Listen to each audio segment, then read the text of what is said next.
Seorang gadis bernama Casey diculik. Dengan sekuat tenaga dia menendang lampu belakang mobil. Kemudian mengeluarkan satu tangannya terus melambai minta tolong. Trik ini berhasil. Sebuah mobil di belakang merasa aneh. Langsung menelepon polisi. Polisi mengecek plat nomor yang diberitahukan. Tetapi ciri-ciri fisik penculik tidak cocok. Kelihatannya penculik menggunakan mobil orang. Orang yang menelepon polisi ingin mengikutinya untuk melihat muka penculik. Polisi langsung mencegah. Tetapi diketahui oleh penculik. Dia segera membelok, melaju ke jalan raya. Petunjuknya terputus lagi. Jordan menyuruhnya mengecek di bagasi mobil. Ada barang apa saja? Casey menemukan seember cat. Jordan menyuruhnya menuang keluar, agar meninggalkan tanda di jalan. Kemudian memberitahu pilot helikopter. Kemudian mencarinya. Di saat ini ada sebuah mobil di belakang penculik. Menemukan cat dari belakang mobil. Tetapi tidak tahu bahwa orang ini adalah penculik. Malah memberitahunya, cat yang ada di belakang tertumpah. Penculik panik, langsung menghentikan mobil di sebuah gang. Dia membuka bagasi, rencana ingin membius Casey lagi. Di saat yang sama seseorang datang. Penculik langsung menggunakan obeng, mengancam Casey untuk tidak mengeluarkan suara. Orang itu melihat penculik yang gugup, langsung masuk ke mobil untuk menelepon polisi. Tetapi saat tersambung, penculik langsung menghancurkan kaca jendela, dan memukul orang itu sampai pingsan, dan memasukkan dia dan Casey dalam bagasi mobil.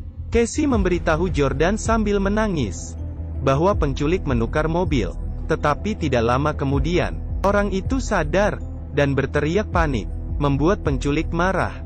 Penculik menghentikan mobil, langsung menusuk pria itu sampai mati. Casey yang melihat semua ini, langsung putus asa. Tetapi Jordan tidak mau menyerah. Dia menyemangati Casey, mengambil dompet orang itu, dan melalui informasi dari KTP, Jordan berhasil mengetahui plat nomor mobil itu. Di saat ini, pihak polisi menemukan mobil penculik yang sebelumnya, melalui sidik jari yang ditinggalkan. Menemukan alamat rumah penculik, tetapi istri penculik tidak tahu soal kasus penculikan ini. Polisi menemukan bahwa penculik masih ada sebuah tempat peternakan.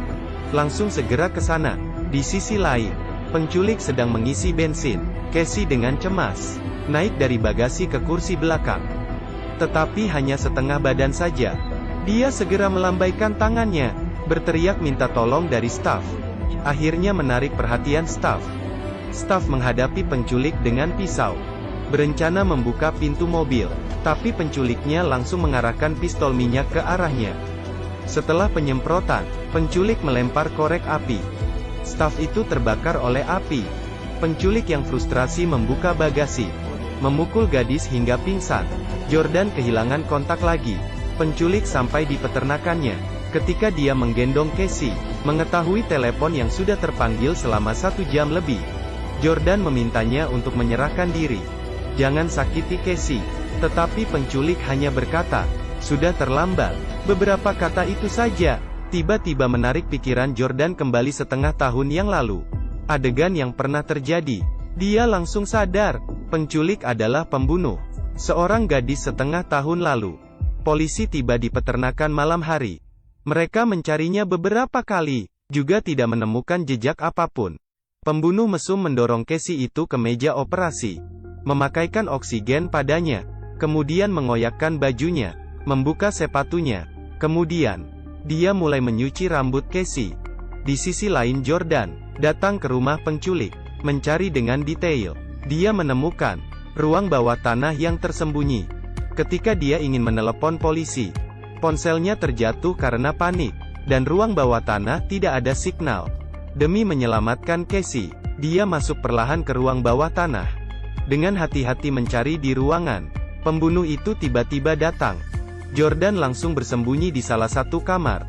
Tetapi pembunuh itu juga masuk ke kamar itu. Darah ada di mana-mana. Jordan bersembunyi di lemari dan tidak berani keluar.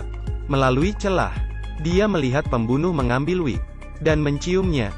Jordan sadar bahwa ini bukan wig, tetapi rambut asli dari manusia. Ternyata kakak dari pembunuh pernah memiliki rambut pirang yang indah. Tetapi sayangnya jatuh sakit dan meninggal.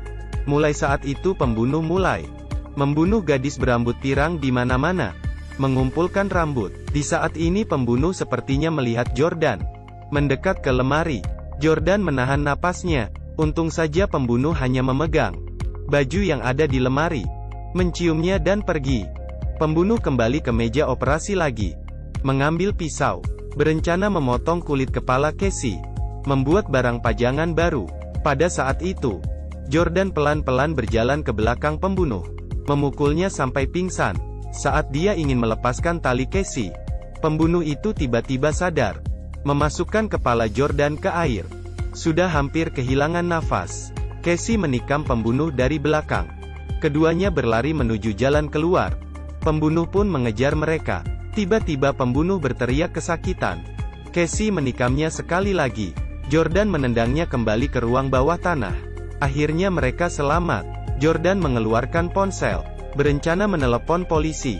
Casey mencegahnya. Jordan tahu apa yang harus dilakukan. Mereka mengikat pembunuh dan melemparkannya kembali ke ruang rahasia, berniat untuk membiarkan dia berjuang sendiri di dalam. Muka penjahat itu mulai kelihatan takut. Dia berteriak minta ampun, tetapi Jordan kembali dan hanya mengatakan, "Sudah terlambat."